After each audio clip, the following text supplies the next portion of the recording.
Shabbat Shalom, everyone. I'm Monte Judah with Line of Land Ministries. This is another edition of Messianic World Update. Today's date is Friday, November 25th, the day after Thanksgiving here in America. Of the year 2022 as the year winds down. Let me share immediately that there was a terror attack in Jerusalem the other day, and a 16-year-old boy was killed. A number of people were injured. It was a bombing that took place in Jerusalem. We haven't seen that kind of activity for quite some time.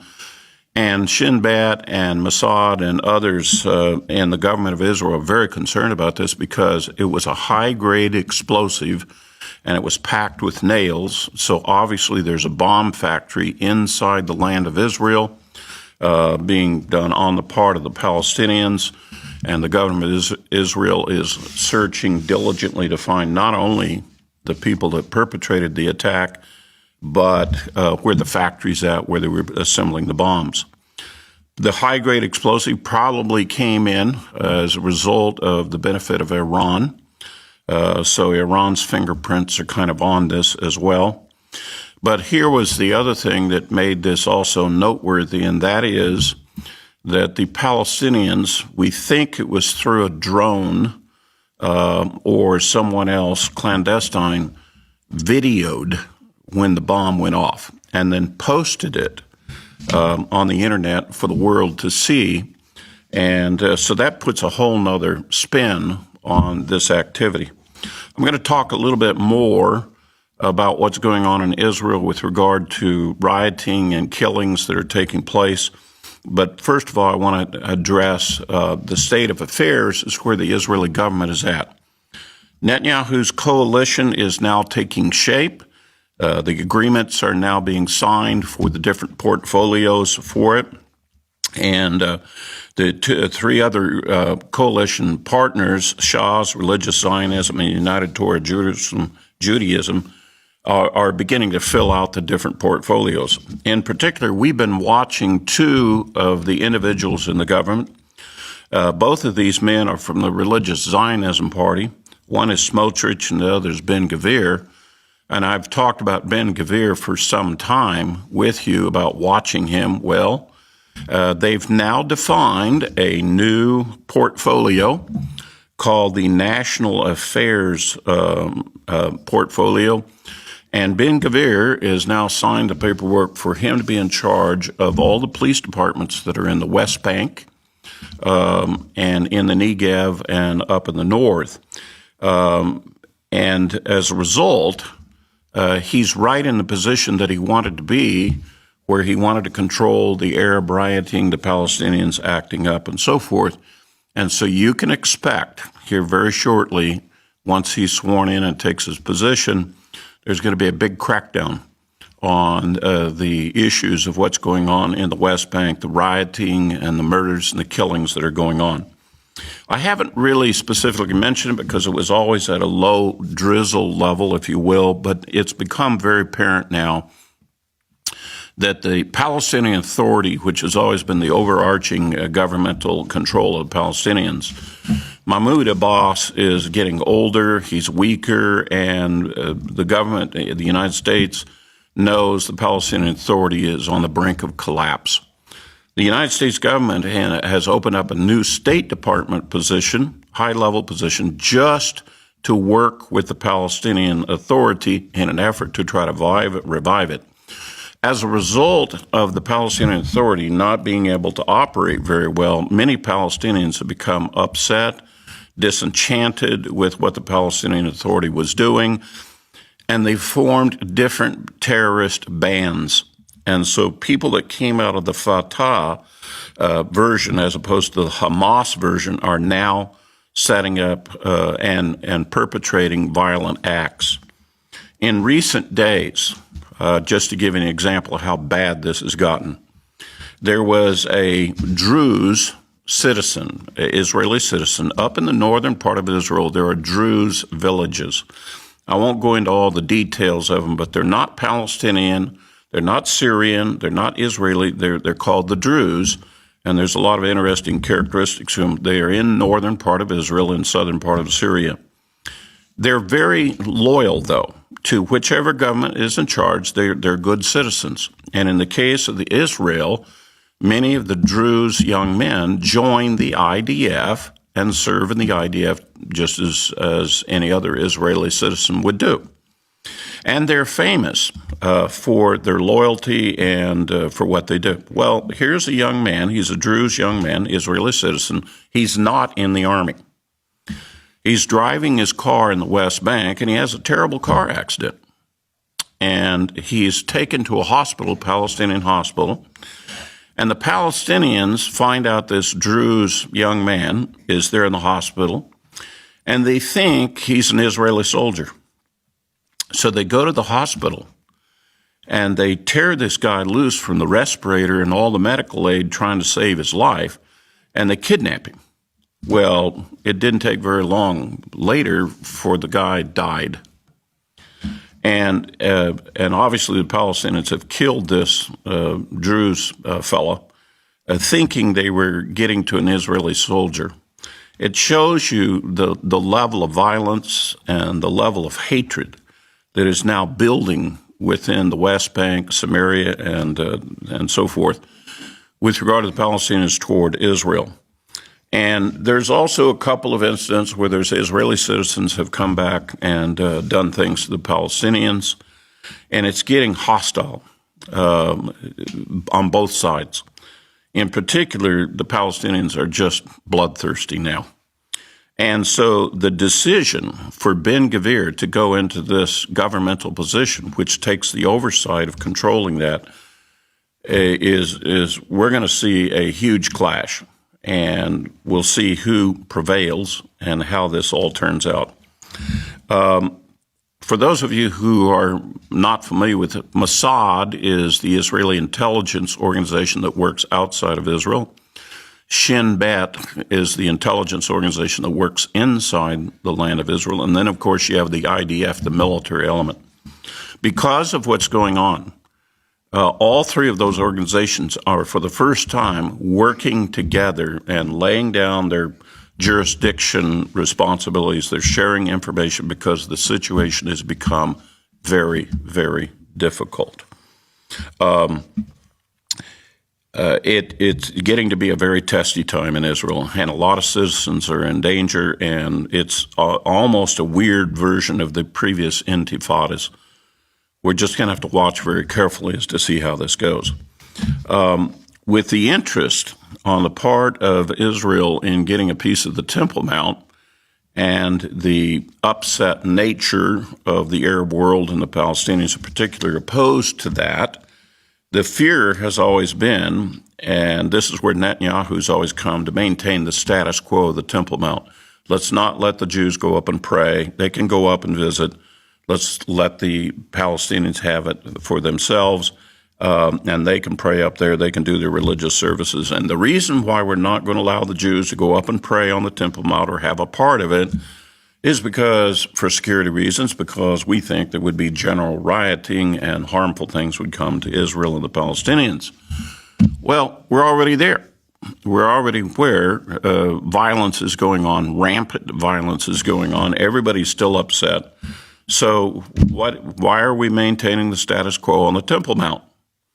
It doesn't make any more sense. And given the fact that we have the far-right religious parties now in the government and a demand, a call for freedom of worship for Jews to go on the Temple Mount and be able to pray. Well, of course, if they get permission to go up, they're going to have to reserve a certain part of the Temple Mount for them to go to, so they can be separated from the others. And if that happens, then you know very good and well that the Jews are interested in setting the cornerstone, rebuilding the altar, and starting the process of rebuilding the temple. All of these things are on the brink. All of these things are bubbling right now as to a possible set of decisions that will come with the new coalition government. Let me shift gears and talk about, I mentioned to you about Iran getting more involved in providing maybe high-grade explosives in Israel. Iran has also stepped up its harassment all throughout the Middle East, causing trouble for everyone. And they've just now announced that they're going to take the Fordo plant, the enrichment plant that was just enriching uranium up to 20%. They've now publicly announced they're going to go up to 60%, which is a massive step toward weapon-grade nuclear material. And this is setting the stage for more tension with Iran. As we mentioned before, Iran has been selling drones to Russia. By the way, Russia has almost depleted all of their weapons of that type, missiles, drones, and so forth, putting them all in Ukraine. And so Iran is making money selling drones and building missiles for Russia to replace their inventory.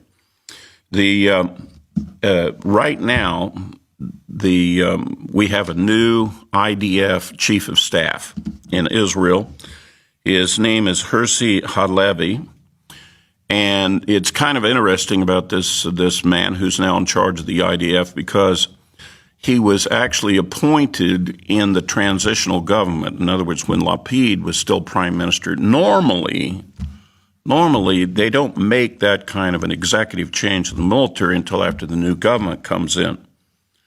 Well, Halevi was put in that position and earlier on, and so everybody's had kind of a question, well, is he just going to be a placeholder for a little bit, or is he really going to be the guy?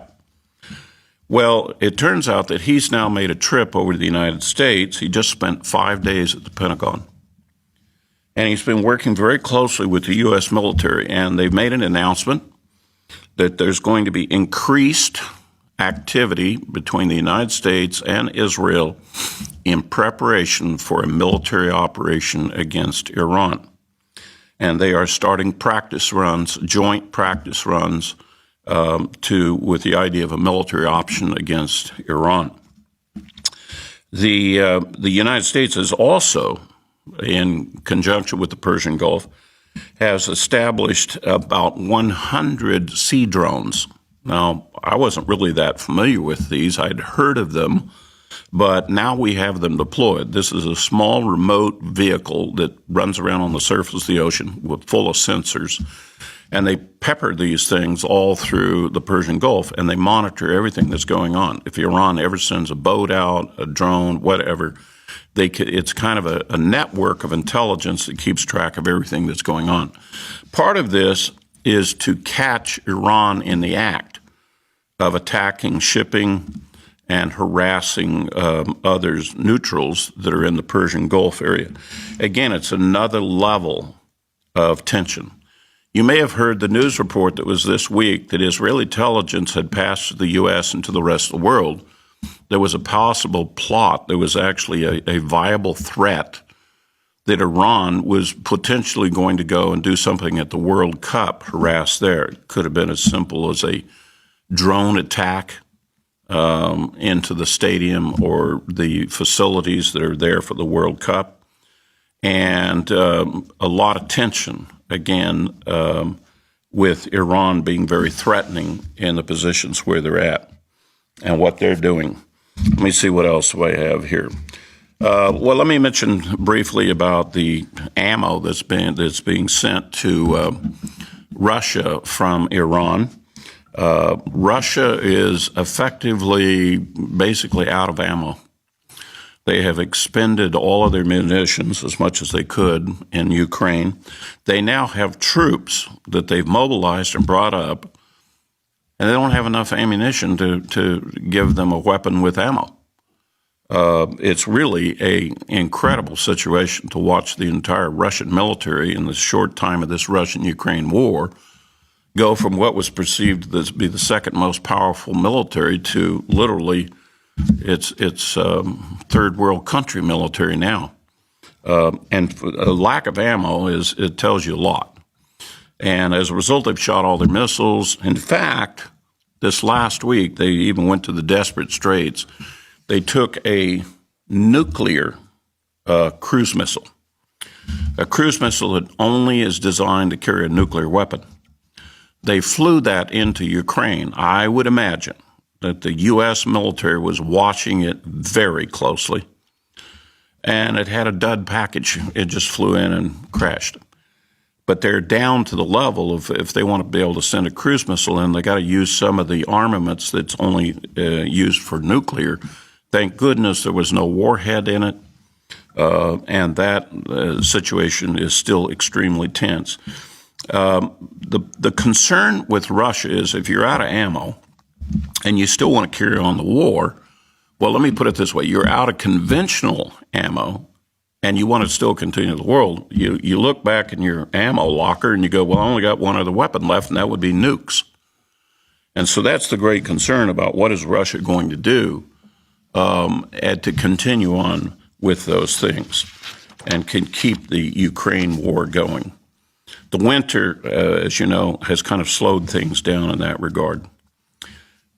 Here in the U.S., we have all seen the use of commercial drones. Police departments are using, fire departments are using, public officials are using them. Even businesses are talking about using a set of drones to deliver packages and other kinds of things like that.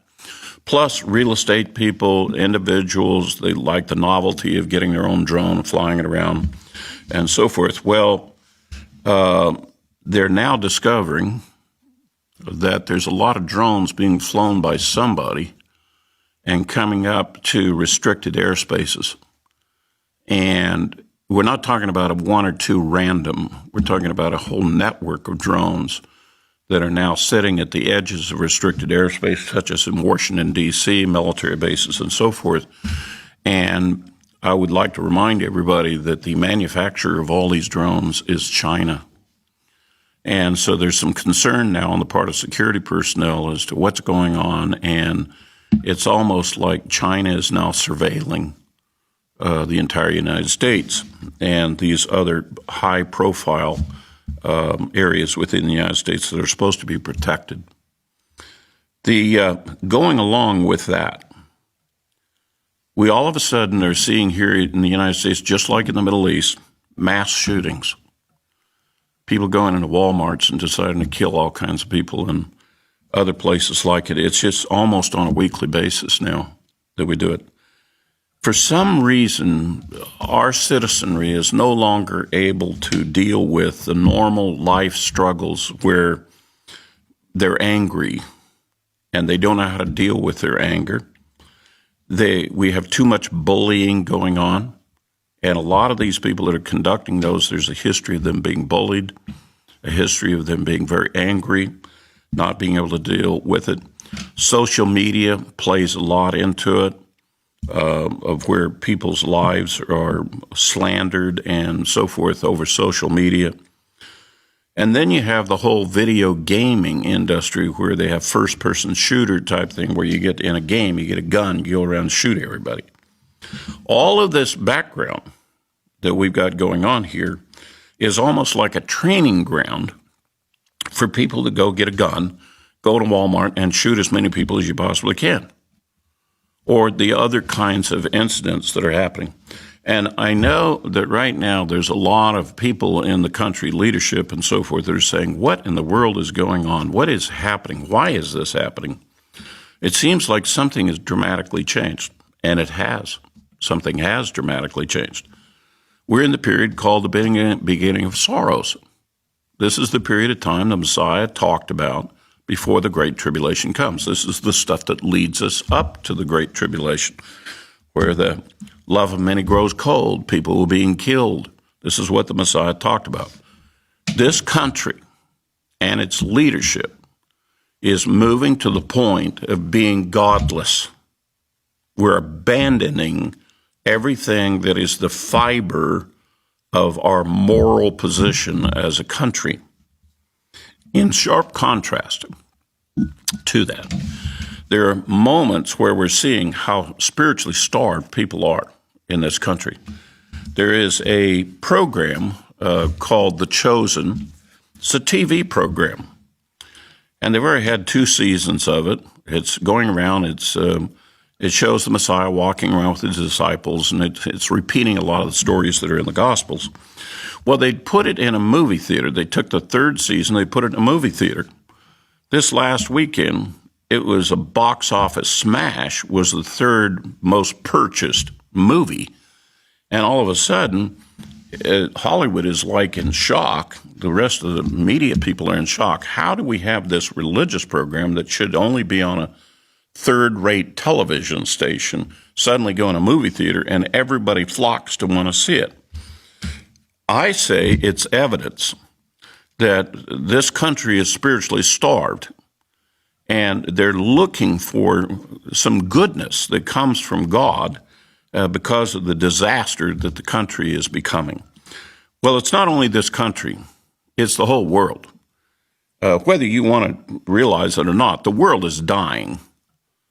It's a self-inflicted wound, and we've decided to walk away from God. And we're getting the just dues. I mean, it's not like this lesson hasn't been taught in the scripture before. Historically, over the life of Israel, every time they move away from the Lord, bad things happen to them, and then they repent and they come back. And we apparently are in that same mode of walking away from the Lord, forgetting the Lord, don't want anything to do with the Lord, and as a result, we're paying the price. And it's clear God has stepped away with his defense, protection of us, and now we're subject to one another, full of hatred, full of discouragement, and the only thing they can think of is kill other people and kill themselves.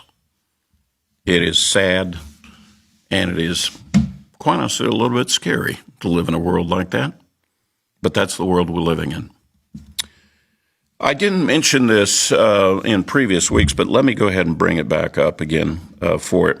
We had a big climate change conference in the world. It was called COP27. 27 means it's the 27th time on each annual thing that we have this climate change conference. They all went to Egypt, specifically into the Sinai Peninsula, to a place called Sharm el-Sheikh, which is, there's a monastery there, and it is the traditional mountain that they think is Mount Sinai. I can assure you it's not the Mount Sinai that's talked about in the Bible, but it's the traditional one. And these people showed up for this conference, and a group of them went up on top of this Mount Sinai, and they took a pair of, I guess, tablets. I don't know what they made them out of, but they would look like the Ten Commandments. And they broke the tablets up on top of Mount Sinai. Not quite sure what the message was supposed to be, but this climate change thing has turned into a religion. It very much is a religion. It's idolatry. It is worshiping the created instead of the creator. And anyone participating in this, it's not a case of climate change deniers. This thing is a religion now.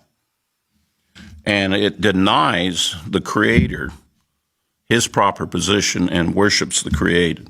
And to the point, now this is the part that's really going to get your attention. They think that people should die instead of resources in the earth being used. And so they're pitting literally the creation against, the people that God created as well. So great harm is getting ready to come to the world because of it. And oh, by the way, I have every expectation the Antichrist is going to be right at the top of the climate change struggle as we go through it. The U.S. policy right now is to have a lack of energy and to bring about green energy to force Americans into the loss of all the basic things we need. Heating oil, gasoline for your vehicle, food production, fertilizer to be able to grow food, and so forth. All of those things are being denied, which is going to bring about the death of many people in the hopes of that we're treating the earth nicer. It's absolutely bizarre. Well, my friends, we are watching very closely. A lot of things beginning to converge this winter and into next year. All of them are very ominous.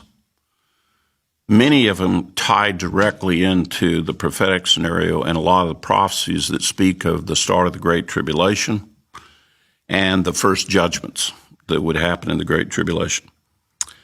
again, is it feasible that these things could begin, that the prophetic scenario could happen? Yes. Is it probable? Well, that's a debate. That's a debate about the things that are going on with King Charles, the things going on with the Temple Mount, the government of Israel, all the other dynamics that are going on in the world that affect the proper interpretation of the prophecies. Is it certain? No, it's definitely not certain, but it's hard to see how God wants to extend things much further because the world at the moment appears, because of the violence and the harm that's going on, God is going to end up having to owe an apology to Sodom and Gomorrah if he doesn't come back here and do something about this. In my Ezekiel study that we have on Saturday mornings, we're talking about the dynamic of when God became so fed up with Israel and their misbehavior and abominations that he brought the Babylonians to bring judgment upon the land and upon the city of Jerusalem. We see the same dynamics that the prophets of Israel have talked about before in the world now. We see there is going to be impending judgment coming from God, and that is what the Great Tribulation is all about, God judging the world, leading up to the day of the Lord. I don't want to sound like doom and gloom, but the reality is the world we're living in is a tough place, and it's getting worse. And we need to be very strong in our faith. We need to remember the exhortation of the Lord to be strong and courageous and to believe the great promise of God that he will come back and deliver us out of the midst of very difficult days. With that, I leave you. Shabbat Shalom.